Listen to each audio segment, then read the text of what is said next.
جیم بسم اللہ الرحمن الرحیم وبہ نستعین وہو خیر المعین۔ بات ہماری قضاء اور قدر میں جاری تھی۔ عرض کیا تھا کہ قضاء اور قدر سے پہلے چند ایک مقدمات کا جاننا بہت ضروری ہے تاکہ بصیرت کے ساتھ باس قضاء اور قدر کو حل کر سکیں۔ ان مقدمات میں سے ایک مقدمہ یہ تھا کہ کئی انسان کی زندگی میں مسائل اور مشکلات وجود میں آتی ہیں اور انسان فقط کاش کاش کرتا رہ جاتا ہے، کبھی ناکامی کبھی کامیابی، کہیں بھوک کہیں پیاس، کہیں فقر کہیں ثروت، اور پھر انسان حسرت کی نگاہ سے ان کو دیکھتا ہے۔ تو آیا یہ فقط خالق کائنات کی مرضی کے مطابق چل رہا ہے یا نہ انسان کا بھی اس میں کوئی عمل دخل ہے یا نہیں ہے؟ وہ اکثر لوگ جب اس کا صحیح جواب نہیں پاتے ہیں تو اپنے آپ کو قسمت تقدیر سے منسلک کر دیتے ہیں۔ یہ فقر ہے تو قسمت کی وجہ سے، ثروت ہے تو قسمت کی وجہ سے، مریضی ہے تو قسمت کی وجہ سے، یہی قسمت و تقدیر، اور یہ غلط تصور ہے، اور اس کے نتیجے میں انسان آہستہ آہستہ دین سے محروم ہو جاتا ہے اور آہستہ آہستہ پھر دین سے دستبردار ہو جاتا ہے۔ دوسرا مقدمہ یہ عرض کیا تھا کہ خیر اور شر کا مسئلہ بہت زیادہ دخیل ہے قضاء اور قدر کی دنیا میں، اور چونکہ قضاء اور قدر کا زاویہ بھی ہم نے غلط سمجھا ہوا ہے، جس کے نتیجے میں خیر و شر کے مسائل میں بھی ہم ابھی مشکلات کا شکار ہیں۔ اور وجہ یہ ہے کہ ہم کائنات کو اس طرح سے نہیں دیکھتے ہیں جس طرح کائنات خالق کائنات نے خلق کی ہے، بلکہ ہم اپنی ذات کو معیار قرار دے کر ہر چیز کے اندر خیر اور شر کا فیصلہ کرنا شروع کر دیتے ہیں۔ اگر دقت عقلی سے دیکھا جائے تو شرور امور حقیقیہ میں سے نہیں ہے بلکہ امور نسبیہ میں سے، اور دونوں میں فرق یہ ہے، امور حقیقیہ وہ امور جو خارج میں مستقلاً موجود ہوں اور قابل اشارہ حسیہ ہوں، ان کو کہتے ہیں آپ امور حقیقیہ، جبکہ امور نسبیہ فقط انتصاب کی صورت میں حیطۂ ذہن میں وقوع پذیر ہوتے ہیں اور خارج کے اندر ان کا کوئی وجود مستقل نہیں ہوتا، ان کو کہا جاتا ہے امور نسبی۔ مثلا دیکھیں، آپ اور کتاب بھی خارج میں موجود ہے، آپ بھی خارج میں موجود ہیں۔ اب اس کتاب کی ایک نسبت ہے آپ کے ساتھ بنام ملکیت۔ یہ ملکیت خارج میں ہے؟ خارج میں نہیں ہے، خارج میں مالک ہے یا مملوک ہے، یہ وجود حقیقی ہیں دونوں، لیکن یہ میری ہے، یہ میں کی نسبت، یہ خارج میں موجود نہیں ہے، اور انہی نسبتوں پہ ہم نے اپنا سارا دار و مدار زندگی کا چلایا ہوا ہے کہ جس کی کوئی حقیقت خارجی نہیں ہے، اور موت کے وقت یہ ساری نسبتیں ختم ہو جائیں گی اور اس کے بعد پتہ چلے گا کہ حقیقی وجود کس چیز کا تھا اور میں کس دھوکے میں اپنی زندگی بسر کر رہا تھا۔ بس امور نسبیہ خارج میں موجود نہیں ہوتے ہیں۔ اگر یہ کہا جائے کہ شرور امور وجودی ہیں تو خارج میں بالفعل شر کی حقیقت بنام شر مستقلاً خارج میں حقیقتاً موجود ہونی چاہیے، جبکہ خارج میں ہم کیا دیکھتے ہیں؟ یا انسان ہے یا سانپ ہے، لیکن بیچ میں اس کا مضر ہونا میرے لیے اور شر ہونا یہ کہاں پہ ہے؟ یہ نسبت ہے۔ پس نسبی امور خارج میں حقیقتاً موجود نہیں ہیں۔ اسی لیے علوم عقلی میں بعض علوم جو ذکر کرتے ہیں وہ یہی کہتے ہیں کہ شرور خارج میں بنام امور حقیقیہ وجودیہ خارج میں موجود نہیں ہے، اور چونکہ وجود حقیقی نہیں رکھتے ہیں لہذا ان کو علت موجدہ کی بھی ضرورت نہیں ہوتی، کیونکہ امور وجودی کو علت وجودی کی ضرورت ہے، اور چونکہ یہ امور نسبی ہیں اور نسبت متحقق ہوتی ہے طرفین سے، طرفین کو آپ ختم کر دیں نسبت بھی ختم ہو جائے گی، یا طرفین میں سے ایک طرف ختم ہو جائے نسبت ختم ہو جائے گی۔ کتاب انسان، کتاب ختم ہو جائے تو بھی نسبت کا رابطہ ختم ہو جائے گا، اور اگر انسان ختم ہو جائے تو بھی نسبت ختم ہو جائے گی۔ بس نسبت تابع ہے امور حقیقیہ کے۔ اگر امور حقیقیہ میں آپس میں کوئی ارتباط ہے تو یہ امور نسبیہ موجود ہیں، اور اگر ارتباط نہیں ہے تو یہ امور نسبیہ موجود نہیں ہے۔ من جملہ شرور اصلاً امور نسبیہ میں سے ہیں۔ زلزلہ مستقلاً وجود خارجی رکھتا ہے، اب اس کی اپنی ایک افادیت ہے، اپنا اس کا ایک مقصد ہے، ایک غرض و غایت ہے جس کی بنیاد پر وقوع پذیر ہوتا ہے۔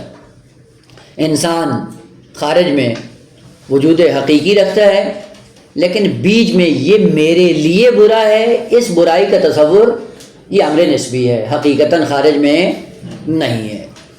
اور چونکہ انسان کی مشکل یہ ہے کہ ہر چیز کو اپنی ذات کے اینگل سے دیکھتا ہے، اس لیے بعض کو کہتا ہے یہ میرے لیے اچھی ہیں اور بعض کو کہتا ہے یہ میرے لیے بری ہیں، اپنی ذات میں اس کا لحاظ نہیں کرتا ہے کہ ذات میں وہ اچھی ہیں یا بری ہیں۔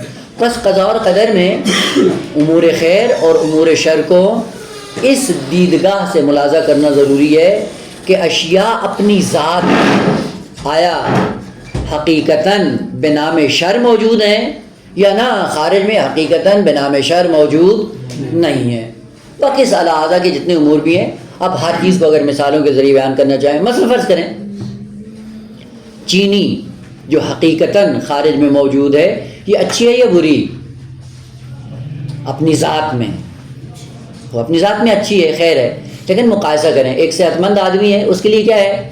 اچھی ہے، لیکن جو شوگر کا مریض ہے اس کے لیے کیا ہے؟ چونکہ مضر پس وہ کیا کہتا ہے یہ شر ہے، وہ کیا کہیں یہ شر ہے یا خیر یا ہر دو؟ یہ تو اجماع نقیض ذہن ہو جائے گا نا، کہیں یہ خیر بھی ہے اور شر بھی ہے۔ یہاں سے کہتے ہیں کہ امور نسبیہ میں سے ہے، یعنی جب مقایسہ کرتے ہیں ایک ذات کی طرف ممکن اس کے لیے مفید ہو، اس کے لیے خیر ہے، اور اگر ایک کے ساتھ مقایسہ کرتے ہوئے دیکھیں کہ اس کے لیے نقصان دہ تو کہتے ہیں شر ہے۔ پس شر امر وجودی نہیں ہے، امور نسبیہ میں سے ہے۔ اور جتنے بھی کائنات کے موجودات ہیں اپنی ذات میں وہ خیر ہیں، اگرچہ عند المقایسہ اور نسبت کے ہوتے ہوئے ممکن ہے کسی کے لیے نقصان دہ ہوں تو وہ اس سے امر شر کو انتزاع کر لیتا ہے، وإلا امر شر موجود نہیں ہوتا۔ حتیٰ شیطان وجود کے اعتبار سے اپنی ذات میں خیر ہے، اس لیے مخلوق خدا ہے، چونکہ مستقلاً خارج میں موجود ہے، اور خالق کائنات نے بھی اس کو بعنوان شر خلق نہیں کیا ہے، بعنوان خیر خلق کیا ہے۔ اب کیا ہوا کہ اپنے ارادے سے ابلیس بنا، اپنے ہی ارادے سے عاصی اور نافرمان بنا، اور نہ فقط نافرمان بنا بلکہ دوسروں کے لیے بھی ضلالت کا سلسلہ اس نے شروع کر دیا۔ بس دوسروں کی نسبت امر شر ہے، امر عدمی ہے، امر نسبی ہے، وإلا اپنی ذات میں وجود اس کا خیر ہے۔ اور اس سے بالاتر خیر کا تصور بھی نہیں ہو سکتا کہ ایسا وجود جو دوسروں کے لیے، البتہ ان کے لیے جو باشعور ہیں، عقل سے کام لیتے ہیں، ان کے اعتبار سے دیکھیں تو کیا ہے یہ خیر ہے، محض ہے، چونکہ ان کی وجہ سے کئی لوگ بہشت میں جائیں گے ان کی پیروی نہ کرتے ہوئے، وہ بس خیر ہے یہ شر، اپنی ذات میں دیکھیں خیر ہے، لیکن شر یا خیر ہونا یہ کیا ہے؟ امر نسبی۔ پس شرور اصل کائنات میں موجود نہیں ہے جو علت موجدہ کے محتاج ہوں، اور کوئی علت ہو جو اس شر کو وجود دے رہی ہو اور وجود میں آنے کے بعد ایک وجود مستقل ہو، ایسا نہیں ہے۔ پس یہاں سے وہ عقیدہ کہ امور خیر بھی موجود ہیں اور امور شر بھی موجود ہیں، امور خیر کا خالق کوئی اور ہے اور امور شر کا خالق کوئی اور ہے، یہ نظریہ جڑ سے ہی باطل ہو جاتا ہے، چونکہ وہ چیز ہے نہیں جس کو علت کی ضرورت ہو، بلکہ ایک مقایسہ ہے، ایک نسبت ہے۔ نسبت سے بعض چیزیں انسان انتزاع کرنے کے بعد ان کو ہیت ذہن میں جگہ دے دیتا ہے۔ جیسے آپ شریک باری کا تصور بھی ذہن میں ہے یا نہیں ہے؟ وہ شریک باری کا تصور بھی ذہن میں ہے اور امر نسبی ہے۔ وہ امر نسبی جس کا ہیت ذہن میں ہو تو اس کا مطلب ہے کہ خارج میں شریک باری موجود ہے بنام شر؟ نہ، ایسا نہیں ہے۔ اور مقدمہ سوم جو اس بات کے لیے بہت ضروری ہے وہ یہ ہے کہ قضاء اور قدر کا تعلق وجودی کائنات سے ہے، اور وجودی کائنات میں بھی بالاخص انسان کی ذات سے وابستہ ہے، یعنی دار و مدار قضاء اور قدر کا انسان کی ذات ہے۔ خوب، انسان کی ذات اور نظام کائنات یہ دونوں آپس میں کس طرح سے ہیں؟ پہلا سوال خود کائنات کے بارے میں، اور دوسرا کائنات میں چونکہ ایک انسان بھی ہے اور اہم ترین رکن اس کائنات کا انسان ہے، اس عنوان سے انسان کو دیکھیں گے کہ اس کی جائے گاہ اور اس کا مقام اور منزلت اس کائنات کے اندر کیا ہے۔ نظام خدا جو خالق کائنات سے وجود میں آیا ہے، جس کی علت موجودہ خود ذات باری تعالی ہے، یہ نظام کیسے خلق کیا ہے؟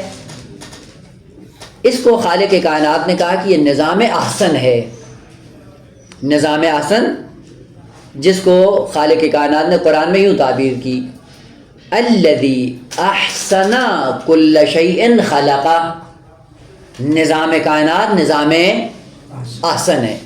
اب آئیں گے احسن کی دلیل کیا ہے. البتہ ذہن میں رہے کہ احسن وہ اسم تفضیل کے معنی میں ہو کر مقایسے کی صورت میں استعمال ہونا یہ ایک مطلب ہے، اور احسن کا اسم تفضیل تعیینی ہونا یہ ایک مطلب ہے. بسا اوقات انسان اسم تفضیل کو استعمال کرتے ہوئے اس خیال کا شکار ہو جاتا ہے کہ شاید یہاں پہ بھی معنی تفضیلی موجود ہے، جبکہ بعض مقامات ایسے ہیں کہ کلمہ اسم تفضیل استعمال ہوتا ہے لیکن معنی اس کا تفضیلی نہیں ہوتا بلکہ معنی تعیینی اور تخصیصی ہوتا ہے. جس طرح کے سورہ موارد بہت زیادہ ہیں، من جملہ سورہ مبارکہ یوسف میں رب السجن احب الی مما یدعوننی الی.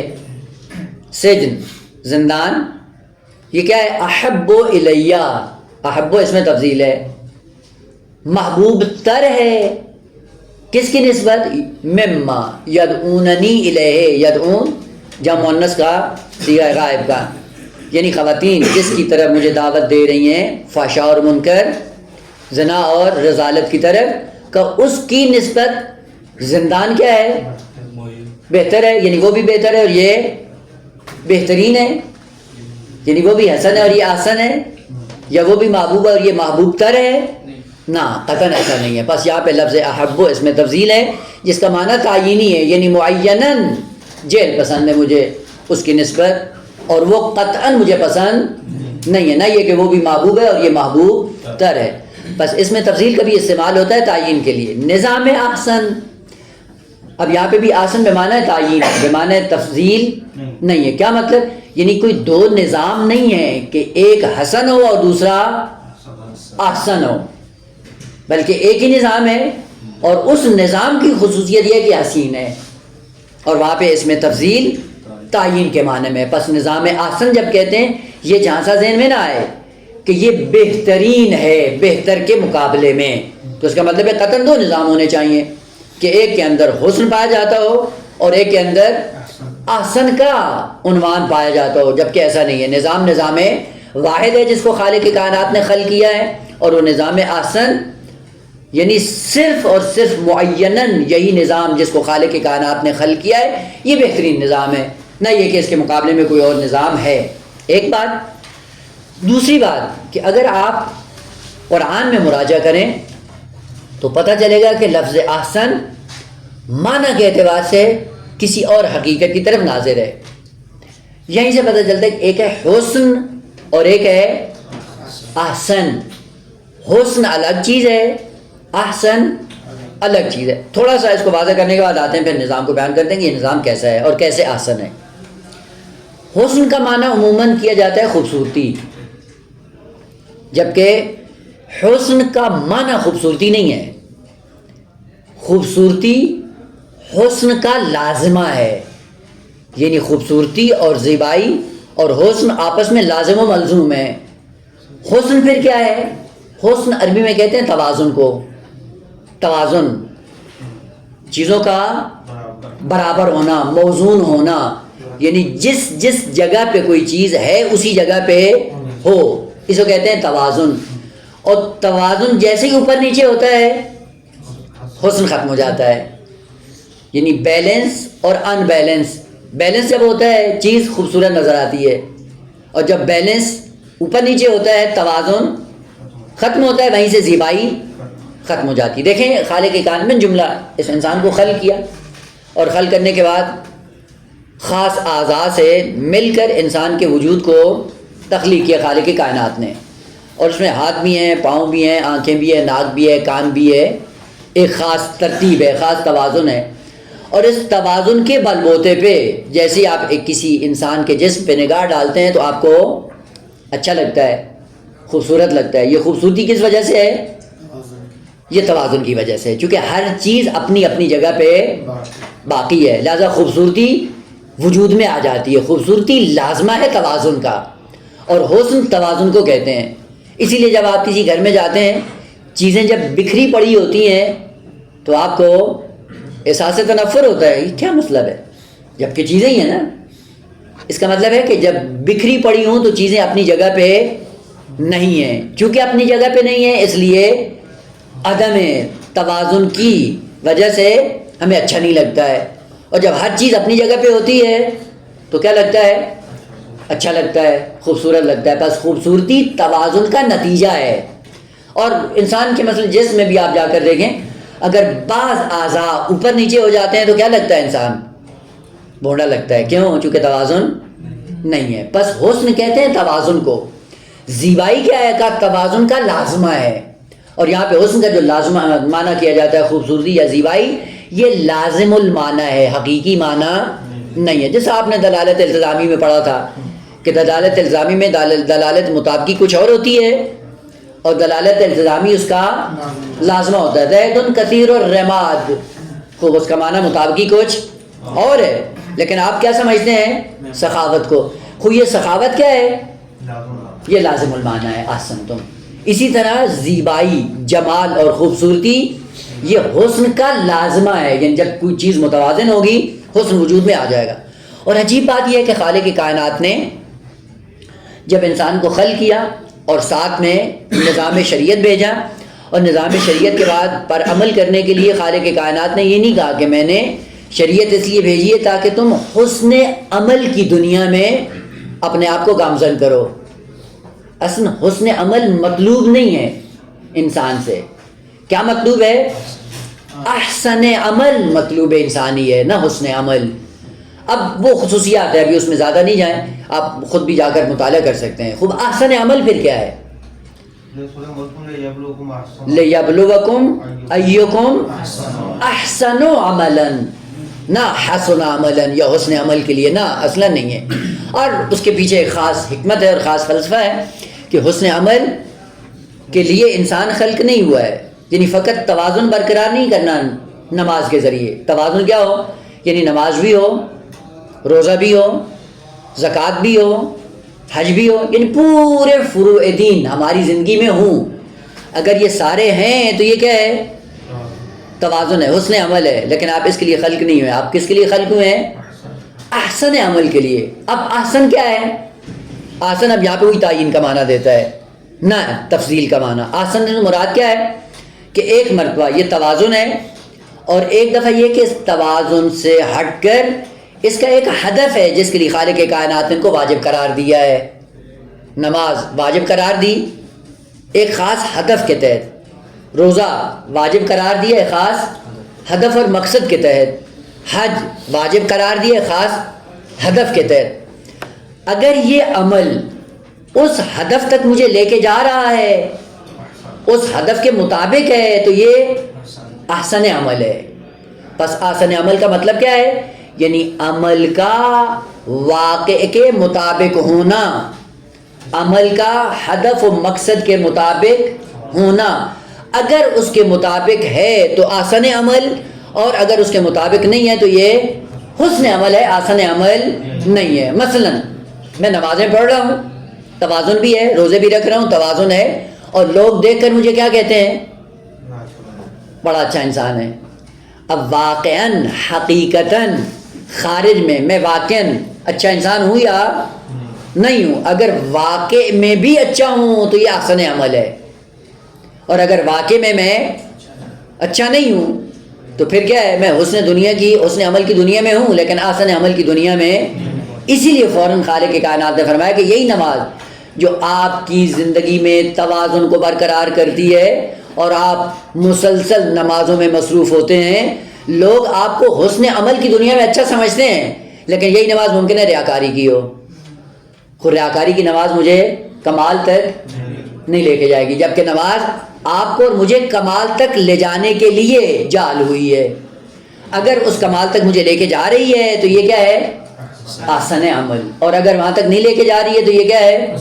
حسن عمل ہے، احسن عمل نہیں ہے. پس احسن تعین ہے. احسن یعنی ایک چیز کا واقع کے مطابق ہونا. اسی لیے جب آپ تفسیر میں جاتے ہیں لِيَبْلُوَكُمْ أَيُّكُمْ أَحْسَنُ عَمَلًا، الصواب عملا، سواد وا بے کے ساتھ، اور ثواب سواد کے ساتھ، اس کا معنی کیا ہوتا ہے؟ واقع کے مطابق ہونا. مصیب کہتے ہیں نا، مجتہد کی دو قسمیں کرتے ہیں، مصیب اور مختی. مصیب کا معنی کیا ہوتا ہے؟ یعنی ایک فتویٰ دیتا ہے اور وہ فتویٰ کیا ہوتا ہے؟ لوح محفوظ کے مطابق ہوتا ہے، اس لیے آپ کیا کہتے ہیں؟ مصیب. اسی مصیب کے لیے لفظ احسن جعل ہوا ہے. بس انسان خلق ہوا ہے کس کے لیے؟ اے احسن و عملہ کے لیے، اے اسواب و عملہ، یعنی عمل واقع کے مطابق ہے یا نہیں ہے. مثلا روزہ رکھا میں نے، روزہ رکھنے سے خاص ہدف تھا خالق کائنات کا، اور وہ ہدف کیا تھا؟ لعلکم تتقون. خوب یہ روزہ مجھے وہاں تک لے کے جا رہا ہے یا نہیں؟ اگر وہاں تک لے کے جا رہا ہے آسن عمل ہے. لیکن اگر یہ روزہ میری جیب بھر رہا ہے، نماز میری جیب بھر رہا ہے، اجاری نماز ہے یا اجاری روزے، تو یہ کیا ہے؟ اسواب عمل نہیں ہے، احسن عمل نہیں ہے. اسی لیے جتنی بھی اٹھک بیٹھک کرتا رہتا ہے انسان کہیں نہیں پہنچ پاتا. پس احسن بے معنی تعیین ہے، نہ بے معنی تفضیل. اب آئیں واپس باس میں کہ یہ نظام جو خالق کائنات نے خلق کیا نظام احسن ہے. احسن یعنی جس چیز کو جہاں پہ ہونا چاہیے تھا وہیں پہ یہ ہر چیز موجود ہے، اس لیے نظام احسن ہے. اور وہ نظام احسن مثلا فرض کریں یہی نظام جو خدا نے خلق کیا ہے کہ جس نظام میں کیا ہیں؟ بیماریاں بھی ہیں، زلزلہ بھی ہے، سیلاب بھی ہے، کینسر جیسی بیماری بھی ہے، ہارٹ اٹیک بھی ہے، گردے فیل ہو جاتے ہیں، فقر بھی ہے، اور قتل و غارت بھی ہے، ڈاکہ چوری، یہ سارا نظام اس نظام کے اندر ہے یا نہیں ہے؟ خوب آیا یہ نہیں ہو سکتا تھا، کل ایک برادر نے سوال کیا، یہ نہیں ہو سکتا تھا کہ خدا اس سے ہٹ کر نظام کو بناتا جس میں آسائش ہی آسائش ہوتی، جس میں کوئی مشکل نہ ہوتی؟ یہ ممکن تھا یا نہیں تھا؟ خوب ممکن تھا. خوب اگر ممکن تھا تو خدا نے خلق کیوں نہیں کیا ہے؟ کہ خالق نے خلق اس لیے نہیں کیا ہے کہ پھر آپ کے کمال کا اظہار نہیں ہوتا. کمال کے ملائکہ کیا ہے؟ ملائکہ کی تخلیق کی، اور تخلیق کرنے کے بعد نظام ملائکہ میں کوئی مشکل نہیں ہے کوئی مشکل ملائکہ کے لیے؟ آپ ملائکہ کبھی لڑتے نظر آتے ہیں؟ کوئی اختلاف نہ ہوتا ہے ان کے اندر؟ جب کوئی ایک دوسرے کو کاٹتے پیٹتے ہیں؟ نہ، کچھ بھی نہیں ہے. جب کچھ بھی نہیں ہے اس کا مطلب ہے کہ یہ نظام ہے، ممکن بھی تھا اور واقع میں بھی ہے. لیکن آپ کیا کہتے ہیں؟ فرشتے کا کوئی کمال ہے؟ فرشتے کی آپ تعریف کرتے ہیں؟ وہ کمپیوٹر بہترین کام کر رہا ہوتا ہے، اپنے ڈگر پہ چل رہا ہوتا ہے، کمپیوٹر کی تعریف کرتے ہیں؟ ایک نظام ہے جو فیڈ کر دیا، اس نظام کے مطابق چلتا رہتا ہے. بس ممکن تھا کہ ایسا نظام خلق ہوتا جس میں بیماری نہیں ہوتی، جس میں گمراہی نہیں ہوتی، جس میں مشکلات نہ ہوتی، ہو سکتا تھا. لیکن اس نظام میں انسان کبھی کمال تک نہیں پہنچ پاتا، کیونکہ انسان کیا ہو جاتا؟ مجبور محض، اور مجبور محض کے لیے کوئی بھی کمال آپ ثابت نہیں کر سکتے ہیں. اسی لیے وہ امور جو انسان کے حیطۂ اختیار سے خارج ہیں وہ انسان کے لیے باعث کمال بھی نہیں ہے. اس لیے مثلا آپ کسی قوم کے کسی قبیلے کے اندر پیدا ہو گئے، یہ باعث فخر ہے. یا کسی ایسے قبیلے کے اندر پیدا ہو گئے کہ جس کو معاشرہ اچھا نہیں سمجھتا، تو یہ آیا پستی کا نتیجہ ہے؟ یہ انسان کی پستی ہے کہ جس نے اپنے آپ کو بت بنا کر کائنات کے اندر لوگوں کے لیے کمال اور عدم کمال کو معین کیا ہوا ہے. نہ فطرت کا خاصہ ہے، نہ خالق کائنات نے یوں کیا ہے، اور نہ دین نے اس کو بیان کیا ہے. لہذا قوم و قبیلہ اور نسب اور ان پہ اترانا یہ کاملاً دین کے خلاف ہے. کیوں؟ چونکہ اس میں انسان کا کوئی اختیار شامل نہیں ہے. آپ اس زمانے میں آئے، اس قبیلے میں آئے، آپ اپنے اختیار سے آئے. جس میں آپ کا اختیار شامل نہیں ہے وہ چیز نہ قابل مذمت ہے اور نہ ہی قابل کمال ہے اور نہ ہی قابل تحسین ہے. لہذا ایک انحراف مذہب کے اندر کہاں سے وجود میں آیا ہے کہ جب انسان اپنے بت کو معیار بناتا ہے اور خیالاتی چیزوں کو کمال سمجھنے لگتا ہے، وہاں سے پھر نظام طبقاتی وجود میں آتا ہے انسانیت کے اندر. مثلا کسی نے اپنے قوم کو اچھا فرض کر لیا تو جو قوم کا فرد ہوگا اس کو اچھا سمجھا جائے گا، جو اس سے نہیں ہوگا اس کو برا سمجھا جائے گا. یا معیار بنا لیا پیسے کو معیار بنا کے جس کے پاس ہے وہ اچھا ہو گیا اور جس کے پاس نہیں ہے وہ یہ تو چیزیں نہیں ہیں، اسلام کے اندر نہیں ہے، فطرت کا تقاضا بھی نہیں ہے. اور خالق کائنات نے نظام کی مذمت بھی کی ہے اور اس کو فقط اور فقط ایک چیز کے لیے معیار قرار دیا. وہ کیا تھا؟ وَجَعَلْنَاكُمْ شُعُوبًا وَقَبَائِلَ. کس لیے؟ بھلے چونکہ آپ مخلوق اجتماعی ہو، اور مخلوق اجتماعی کے لیے معاملات کو انجام دینے کے لیے معرفت کا ذریعہ بنایا ہے، پہچان کا ذریعہ بنایا ہے کہ تاکہ ایک دوسرے کے ساتھ، مطلب کوئی ایک مجہول شخص ہے، آپ اس کو جانتے نہیں، معاملہ کرتے ہیں؟ 2-4 ٹکے کا معاملہ نہیں کرتے ہیں. کیوں نہیں کرتے ہیں؟ آپ کیا کہتے ہیں؟ میں پہچانتا ہی نہیں کون کون بلا ہے، کہاں سے آیا ہے، کیا ہے، میں کیسے اپنا اتنا سرمایہ اس کے حوالے کر دوں؟ ہوتا ہے یا نہیں ہوتا ہے؟ لیکن جہاں پہ شناخت ہوتی ہے آپ کی کہ اس قبیلے سے، اس کا رہن سہن ایسا ہے، پیسہ ایسا ہے، یہ شخص ایسا ہے، اس کے بعد کیا کرتے ہیں؟ آپ معاملہ کر لیتے ہیں. بس یہ فقط اس لیے ہے کہ آپ کی اجتماعی زندگی آگے بڑھ سکے، یہ کمالات کا ذریعہ نہیں ہے. اس لیے فوراً کہا ان اکرمکم عند اللہ اتقاکم. بھلے معیار کمال الگ ہے اور تعارف کا ذریعہ الگ ہے. یہ قوم و قبیلے اور نسب، یہ ساری چیزیں فقط پہچان کا ذریعہ ہیں تاکہ ایک دوسرے کے ساتھ معاملات طے کر سکو، ایک ساتھ اٹھنا بیٹھنا شروع کر دو. اور اجنبی جب ہوتا ہے تو انسان اس سے دور بھاگتا ہے. تو اس امر کو خالق کائنات نے قیام دینے کے لیے اس چیز کے لیے ذکر کیا تھا. یہ قبیلہ بنو ہاشم ہے، یہ فلانا ہے، یہ ڈمکانا ہے. یہ قبائل اس لیے تھے کہ آپس میں لین دین کا سلسلہ ان کا جاری و ساری رہے، اور لین دین کے بغیر انسان کمال تک نہیں پہنچ. اگر کمال تک جانا ہے وہ کیا ہے؟ ان اکرمکم عند اللہ اتقاکم. بس یہ نظام ان مشکلات کے بغیر خلق ہو سکتا تھا، لیکن خلق نہیں ہوا. کیوں نہیں ہوا؟ کہ اس لیے پہلی چیز کہ آپ کا کمال ظاہر نہیں ہوتا کہ آپ کتنے کمال کے مالک ہیں. آپ کے کمال کو ظاہر کرنے کے لیے 2 پہلو نظام خلق کیا خالق کائنات نے. اور 2 پہلو کس طرح سے ہے کہ اسی نظام کے اندر آسانیاں بھی ہیں اور اسی نظام کے اندر مشکلات بھی ہیں. اگرچہ وہ نظام جب خلق ہوتا، مثلا فرض کریں اگر وہ نظام ہوتا تو سوال منقطع نہیں ہوتا. مثلا اگر یہ نظام نہیں ہوتا، اگر وہ ہوتا تو پھر کیا کہتے؟ پھر بھی یہ سوال تھا کہ یہ کیوں ہوا، وہ کیوں نہیں ہوا، کہتے یا نہیں کہتے؟ اوپر سوال جو نظام بھی خلق ہوتا یہ سوال کبھی بھی منقطع نہیں ہوتا. در عین حال خالق کائنات نے جب اس نظام کو خلق کیا، نظام احسن ہے. دلیل کیا ہے نظام احسن ہونے کی؟ کہ اگر اس سے بہتر نظام حالت امکان میں ممکن ہوتا تو قطعاً خالق کائنات وہی خلق کرتا. کیوں؟ چونکہ خداوند عالم کی خصوصیات میں ایک عالم بھی ہے، جاہل نہیں ہے، اور دوسرا قادر بھی ہے، عاجز بھی نہیں ہے. اس سے بہتر نظام اگر علم الہی میں ہوتا تو خدا عالم ہے، اور دوسرا اس نظام کو خلق کرنے پر قادر بھی ہے، عاجز بھی نہیں ہے، اور تیسری چیز خدا بخیل بھی نہیں ہے ہماری طرح کہ اچھی چیز ممکن تھی اور نہیں کی ہے. خوب، یہ کس کی علامت ہوتی ہے؟ بخیل انسان کی. بخیل ہوتا ہے کہ جو کوئی کمال اگر اس کے ہاتھ سے سرزد ہونے والا ہو تو بخل کی وجہ سے کبھی انجام نہیں دیتا. دور نہیں جائیں، اگر ایک علمی بات ہے اور ہمیں آتی ہے اور ایک شخص ہے جس کو نہیں آتی، وہ اگر وہ پوچھے بھی صحیح، آتی ہے بتا بھی سکتے ہیں لیکن بتاتے کس کی وجہ سے؟ بخل کی وجہ سے. کہ یہ نہ کہ مجھ سے پہلے اس نے ممبر پہ پڑھ دیا تو میرا کیا بنے گا، نعرہ اس کی تقریر پہ لگا کہ میری تقریر پہ تو کوئی کان نہیں دھرے گا. یہ بخل کی وجہ سے. آیا خدا کے اندر بخل ہے؟ وہ بخل بھی نہیں ہے. بس عالم بھی ہے، قادر بھی ہے، اور بخیل بھی نہیں ہے. اگر اس نظام سے بہتر نظام ممکن ہوتا علم الہی میں تو قطر وہ خلق ہوتا. اور یہاں سے کیا ہے؟ چونکہ وہ نظام خلق نہیں ہوا، اس سے پتہ کیا چلتا ہے کہ اس سے بہتر نظام کا ہونا ممکن نہیں تھا. اگر ممکن ہوتا تو قطعاً خلق ہوتا. چونکہ خلق نہیں ہوا، پس اس سے بہتر نظام قابل فرض نہیں ہے. واضح بیٹا؟ اس کو کیا کہتے ہیں؟ قیاس استثنائی اتصالی. اور قیاس استثنائی اتصالی کی دلیل یہ ہوتی ہے کہ جس میں ایک مقدم ہے اور ایک تالی اور مقدم کا آپس میں رابطہ ہوتا ہے. تالی کے بطلان سے مقدم کے بطلان کا نتیجہ لیتے ہیں. ایسے ہی ہوتا ہے نا، منطق میں یہی پڑھا ہے نا.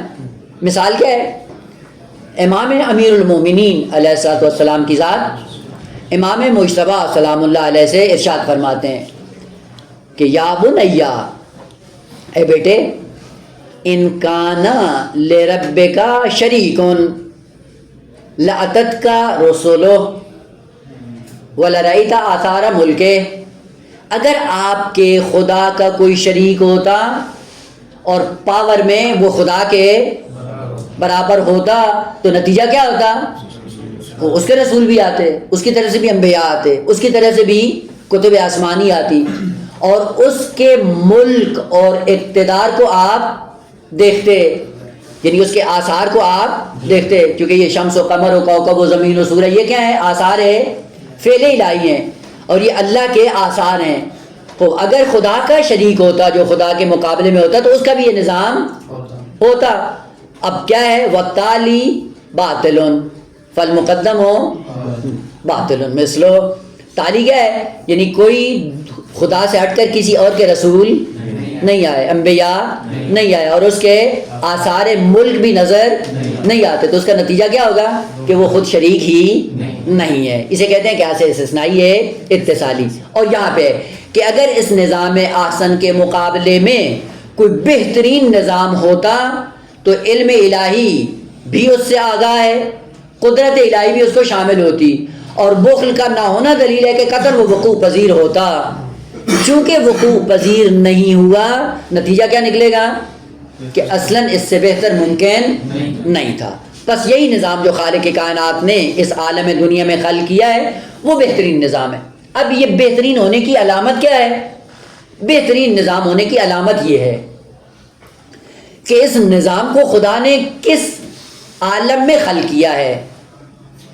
اس نظام کو جو خالق کائنات نے خلق کیا ہے اس کی خصوصیت یہ ہے کہ نظام اسباب اور مسببات بنا کر خلق کیا ہے، نظام علت و معلول بنا کر خلق کیا ہے، یعنی کوئی چیز اس کائنات میں آپ کو بغیر سبب کے نہیں نظر آئے گی۔ عزت ہے تو اس کے پیچھے سبب، ذلت ہے تو پیچھے سبب، فقر ہے تو پیچھے سبب، ثروت ہے تو پیچھے سبب۔ ہر چیز اس عالم میں جو آپ کو نظر آئے گی اس کے پیچھے قطعاً کوئی علت اور سبب اور وجہ کار فرما ہوگی، اور اس طرح سے خالق کائناتی نظام خلق کیا۔ پس نظام جو خلق کیا اس کی خصوصیت کیا ہے؟ نظام اسباب اور مسببات، نظام علت و معلول۔ یہی سے علوم عقلی کیا بتاتے ہیں کہ اگر اتفاق نہیں ہے، اتفاق کا معنی کیا ہے؟ چیزیں بغیر سبب کے وجود میں آئیں، یہی کہتے ہیں نا۔ ہم جا رہے تھے جی اتفاق سے ان سے، یہ اتفاق کیا ہے؟ یہ انسان کی کم علمی ہے۔ مثال عرض کروں تاکہ بات ذہن میں آئے، مثلا آپ گھر سے نکلے جا رہے ہیں حرم، اور آپ کا ایک دوست وہ بھی اپنے گھر سے نکلا، وہ بھی آ رہا ہے حرم کی طرف۔ تو نظام عالم اسباب و مسببات میں کیا ہے کہ دونوں جب حرکت کر رہے ہیں تو حرکت کرنے کے نتیجے میں ایک نقطے پہ یہ دونوں جمع ہو جائیں گے۔ یہ جمع ہونا کس کا نتیجہ ہے؟ علت کا، سبب کا، اور وہ علت اور سبب کیا ہے؟ آپ کا بھی حرکت کرنا اور ان کا بھی حرکت کرنا۔ لیکن آپ کو معلوم نہیں ہے کہ وہ چلا ہوا ہے، اور اس کو بھی معلوم نہیں ہے کہ آپ چلے ہوئے ہیں۔ اور جیسے حرم میں دونوں کی حرکت منتہی ہوتی ہے، وہاں پہ ان کا کیا ہو جاتا ہے؟ ملاقات ہو جاتی ہے۔ ملاقات میں کیا؟ اتفاق سے مل گئے۔ اتفاق کیا ہے؟ علت کے سائے میں۔ اگر حرکت کر کے آپ بھی نہ گئے ہوتے اور وہ بھی حرکت کر کے نہ آتا، ملاقات ہوتی؟ تو یہ اتفاق پھر کیسے کہہ دیتے ہیں؟ یہ جہالت کی بنیاد پہ، چونکہ ہمیں علت اور سبب کا پتہ نہیں ہوتا ہے اس لیے کہہ دیتے ہیں اتفاق۔ پہلے کوئی چیز اتفاقی نہیں ہے۔ آ رہے تھے جی اتفاق سے ایکسیڈنٹ ہو گیا، اتفاق نہیں ہے۔ اتفاق کیا ہے؟ یعنی بغیر علت کے ہونا نا۔ آپ چلے، ادھر سے موٹر سائیکل بھی آ رہی تھی اور ایک چیز کا لحاظ نہیں کیا، سڑک کراس کرتے ہوئے غفلت کا شکار ہوئے، تقارن ہوا۔ تقارن کے نتیجے میں کیا ہوا؟ کوئی اتفاق نہیں ہے بلکہ سبب ہے، سبب کی وجہ سے یہ کام وقوع پذیر ہو رہا ہے۔ بس اتفاق یعنی نظام کا علل و اسباب کے بغیر وقوع پذیر ہونا، یہ ممنوع ہے۔ بس اتفاق نامی چیز کائنات کے اندر نہیں ہے۔ ہر چیز کے پیچھے ایک سبب ہے، البتہ یہ الگ بات ہے کہ اس کا علم مجھے ہو یا نہ ہو۔ بس کوئی چیز اس کائنات میں بغیر سبب کے وقوع پذیر نہیں ہوگی۔ اگر کوئی فعل ہوتا ہے سبب کی وجہ سے، کوئی پاس ہوتا ہے تو سبب کی وجہ سے، اگر کامیاب ہوتا ہے تو بھی سبب کی وجہ سے، اگر ناکام ہوتا ہے تو بھی۔ بس اسباب کی دنیا ہے، علل و معالیل کی دنیا ہے۔ اسی لیے روایت کا جملہ ہے اب اللہ ان یجری الامور الا باسبابها، یعنی یہ ممنوع ہے، خدا اس کو پسند نہیں کرتا، خدا نے اس کو رد کیا ہے. اب اللہ ہو کہ خالق کائنات نے انکار کیا اس چیز کا، ابا کیا ہے، ممنوع قرار دیا ہے کہ اشیاء کو جریان میں رکھے بغیر اسباب کے کا ممکن ہی نہیں ہے. یہ نظام بغیر اسباب کے وقوع پذیر ہونے والا نہیں ہے. بس یہاں سے پتہ چلا کہ کائنات میں کوئی چیز وقوع پذیر ہوتی ہے قطعاً اس کے پیچھے ایک سبب ہے، اس لیے یہ نظام احسن ہے. پس نظام احسن ہونے کی دلیل کیا ہے کہ اس نظام کے اندر خالق کائنات نے ہر چیز کے لیے ایک سبب قرار دیا ہے، کوئی چیز بغیر سبب کے نہیں ہے. یہ الگ بات ہے مجھے اس کا پتہ ہو یا نہ ہو. مثلا ایک کھانا پڑا ہوا ہے، جب میں کھاتا ہوں تو مریض ہوتا ہوں، بس اس کا مطلب اس کھانے کے اندر بیماری کا سبب موجود تھا. چونکہ مجھے علم نہیں تھا، میں نے اس کو کھایا اور اس کے بعد کیا ہو گیا؟ مریض ہو گیا. یہ مریضی کیا ہے؟ اتفاقی پیچھے سبب ہے. چونکہ مجھے پتہ نہیں تھا اس لیے میں کہتا تو یہ اتفاق سے ہم مریض ہوئے، اتفاق سے بخار ہو گیا. صبح آنا چاہ رہے تھے لیکن طبیعت خراب ہوگی اتفاق سے اور ہم سو گئے. یہ نہیں ہے. بس یہ چیز ذہن میں رکھ لیں کہ اس کائنات کے اندر کوئی چیز بغیر سبب کے نہیں ہے، ہر چیز کے پیچھے ایک سبب ہے. اب اس پہ اپنی پوری زندگی کا دار و مدار بنا لیں. اتفاق سے گنجے ہو گئے، کیوں بھائی؟ اتفاق کون سا ہے؟ نہ غذائیں کھائیں، غذاؤں کا اثر ہوا جس کے نتیجے میں بال گر گئے یا بال سفید ہو گئے. بس ہر چیز کے پیچھے کوئی نہ کوئی سبب ہے. اس اسباب اور مسببات کی دنیا میں کہ جو نظام آسن ہے، اسی نظام کے اندر انسان کو بھی رکھ دیا گیا ہے کہ نظام اسباب اور مسببات کا.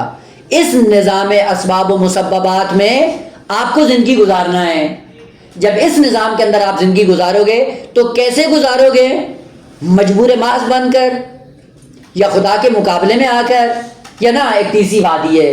بس ایسا ایسا قریب ہو گئے. یہاں پہ نظام جو خالق کی کائنات نے خلق کیا یہ نظام احسن ہے. عبد بنتا ہے، پیچھے ایک علت ہے، سبب ہے. اس سبب کے سائے میں آ کر نمازی بنتا ہے. کوئی شراب خار ہے تو سبب کے سائے میں شراب خار ہے. اگر کوئی زانی ہے تو پیچھے کوئی سبب ہے. بس نظام سارا اسباب و مسببات کا ہے. زنا کرنے کے بعد کیا کہتے ہیں؟ وہ جی قسمت میں لکھا تھا. وہ اگر یہ قسمت میں ہی تھا تو پھر آپ کا اختیار اور ارادہ کہاں چلا گیا؟ بس تیسرا مقدمہ کہ یہ نظام کائنات نظام احسن ہے، اور نظام احسن ہونے کی دلیل عرض کر دی. اور نظام احسن ہے کیا؟ کہا کہ یہ نظام اسباب اور مسببات کا ہے. بس کوئی چیز بغیر سبب کے وقوع پذیر نہیں ہوگی. کوئی چیز بھی آپ ذہن میں ملاحظہ کریں اور خارج میں محقق ہو رہی ہو، بغیر سبب اور علت کے وقوع پذیر نہیں ہوگی. خوب یہیں سے پتہ چلتا ہے کہ اگر یہ نظام ہے اسباب اور مسببات کا اور مجھے علم بھی نہیں ہے اسباب اور مسببات کا، تو پھر میں کیسے زندگی گزاروں؟ میں کیسے اپنے آپ کو مشکلات سے بچاؤں؟ میں جا رہا ہوں، مجھے راستے نہیں معلوم، گاڑی مجھے مار دے گی یا نہیں مارے گی. اور خدا نے کہا یہ نظام اسباب اور مسببات کا ہے، یعنی کوئی چیز بھی بغیر سبب کے وقوع پذیر نہیں ہوگی. تو میں پھر کیا کروں؟ اسی لیے کہا وَمَا أُوتِيتُم مِّنَ الْعِلْمِ إِلَّا قَلِيلًا. چھوٹی سی معلومات آپ کو دی ہیں اور اس کے بعد تم پتہ نہیں کیا فرعون بن جاتے ہو. اور فوراً کیا کہا کہ چونکہ کچھ نہیں جانتے ہو اور ہم نے نظام اسباب اور مسببات کا بنایا ہے اور اس نظام کا آپ کو مکمل علم، تو پھر کیا کرو؟ پھر عقل یہ کہتی کہ شریعت کے تابع رہو تاکہ آپ لوگ مشکلات سے بچا سکو. اب پتہ چلتا ہے کہ کیوں شریعت آئی، کہ نظام ہے اسباب اور مسببات کا، اور اسباب اور مسببات سے ہمیں مکمل آگہی نہیں ہے. پھر کیا کرو؟ کہا شریعت کے تابع رہو. شریعت جو کہے اس پہ عمل کرتے رہو، مشکلات سے بچ جاؤ گے. کہا سفر پہ جانا ہے، آپ کو نہیں پتا ہے سفر کے لیے کوئی مشکل ہوگی یا نہیں، کہا شریعت پہ عمل کرو. کیا کرو؟ شریعت پہ عمل کر کے کیا کرو؟ کہا صدقہ دے کے نکلو. کیا ہوگا؟ خوب مفاجات کی موت سے بچ جاؤ گے. یہ بچاؤ کس لیے؟ کیونکہ نظام اسباب اور مسببات کا ہے اور اس کے سائے میں آپ کو زندگی گزارنی ہے اور آپ کو معلوم بھی نہیں ہے. تو پھر کیا کرو؟ کہ جو جو دستورات شریعت نے آپ کے لیے بیان کی ان پہ مکمل پابند رہو. تو کیا ہوگا؟ مشکلات سے بچ جاؤ گے. اس لیے صلہ رحمی کر کے جاؤ. ممکن ہے کتنی کئی ایک مصیبتیں آپ سے ٹل جائیں، پس جب مصیبت ٹلتی ہے اس کے پیچھے سبب ہے، اگر نہیں ٹلتی تو اس کے پیچھے سبب ہے. والدین کی نافرمانی کر کے بچہ نکلتا ہے کامیابی کو تلاش کرنے کے لیے نہیں ملے گی، کیونکہ والدین کی نافرمانی جب تک ہے آپ کامیاب نہیں ہو سکتے. بس ناکامی کے پیچھے ایک سبب ہے، کامیابی کے پیچھے ایک سبب، لیکن مجھے معلوم نہیں تھا کہ وہ کون سا ہے، اس لیے کہا شریعت کے تابع رہو، تاکہ شریعت کے سائے میں اپنی جب زندگی گزارو گے تو کبھی بھی ناکام نہیں ہوگے، کبھی بھی مشکلات کا شکار نہیں ہوگے. بس نظام اسباب اور مسببات میں انسان کو لا علمی کے عالم میں جب لا کر کھڑا کیا گیا ہے، اور ادھر سے دوسری خصوصیت اس کو ارادہ اور اختیار بھی ہے. اب یہ کیا کرے گا؟ اب ارادے اور اختیار کو غلط استعمال کرتے ہوئے غلط جگہ پہ جا کے کھڑا ہو جائے گا. تو اب کیا کرو؟ کہا شریعت پہ عمل کرو. یہیں سے پتہ چلتا ہے کہ اگر انسان کی احتیاط اور انسان کی ضرورت دین الہی کی نسبت کیا ہے؟ فطری ہے، عقلی ہے. کیونکہ مجھے نہیں پتا اس نظام عالم میں اسباب کی دنیا کتنی وسیع ہے، میں کس سبب کو اپناؤں تاکہ اپنے آپ کو محفوظ رکھ سکوں. وہ کہا جب تمہیں علم نہیں ہے تو پھر کیا کرو؟ شریعت کے تابع رہ کر اپنی زندگی کو گزارو، پھر انشاءاللہ مشکلات سے محفوظ رہو گے. اور ہوتا ہے بیٹا کبھی کبھی انسان جب ان اسباب سے آگاہ ہو جاتا ہے تو اس کی زندگی مطمئن ہو جاتی ہے، اور جب اسباب سے آگاہی نہیں ہوتی ہمیشہ پریشانی اور اضطراب کا شکار ہوتا ہے. خوب یہاں سے اسی نظام اسباب اور مسببات میں انسان کو خالق کائنات نے خلق کیا. کس عالم میں خلق کیا؟ نظام اسباب اور مسببات کی دنیا میں. اور کون سی خصوصیت دے کر اس انسان کو خلق کیا؟ خصوصیت کون سی دی؟ ارادہ اور اختیار. اس ارادے اور اختیار کے ہوتے ہوئے اس نظام اسباب اور مسببات میں داخل ہو جاتا ہے، اور داخل ہونے کے بعد پھر کیا ہے؟ جب ناکام ہوتا ہے تو کہتا ہے جی قسمت میں لکھا ہے. جب پریشان ہوتا ہے تو قسمت کا سہارا لیتا ہے، تقدیر کا سہارا لیتا ہے. اور بعض کہتے بھی ہیں وہ یہ کیوں کھا رہے ہو؟ قسمت میں لکھا ہے. وہ بہلول نے ایک چھوٹی سی مثال کے ذریعے انسان کو آگاہ کر دیا. کھجور تھی ہاتھ میں، تو جب کھانے لگے تو سامنے والا کہا کہ یہ جو آپ کی قسمت میں لکھی ہے اس لیے کھا رہے ہو. بہلول نے پھینک دی، کہا نہیں لکھی تھی اس لیے پھینک دی، اٹھا کے منہ میں ڈال لی. اب وہ پریشان ہو گیا میں کیا کہوں. کب بتاؤ بھائی یہ لکھا ہے یا نہیں لکھا ہے؟ تو حال سے خالی نہیں ہے. اگر لکھا ہے تو مخالفت کر کے دکھاتا ہوں، اگر نہیں لکھا ہے تو کھا کے دکھاتا ہوں، یعنی کاملاً اس کے مخالف.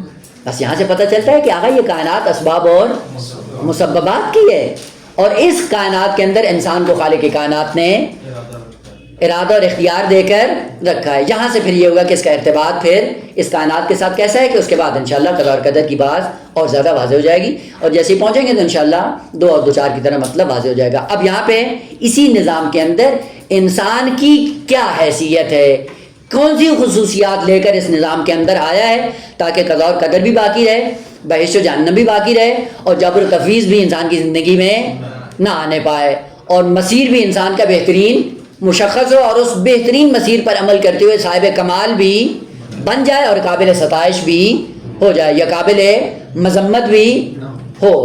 بس اس نظام اسباب اور مسببات کی دنیا میں انسان کس طرح سے اس نظام کے اندر موجود ہے، اور کس طرح سے خدا نے اس نظام کے اندر اس انسان کو رکھا ہے کہ انشاءاللہ بعد والے جلسے میں عرض کریں گے. والحمدللہ رب العالمین.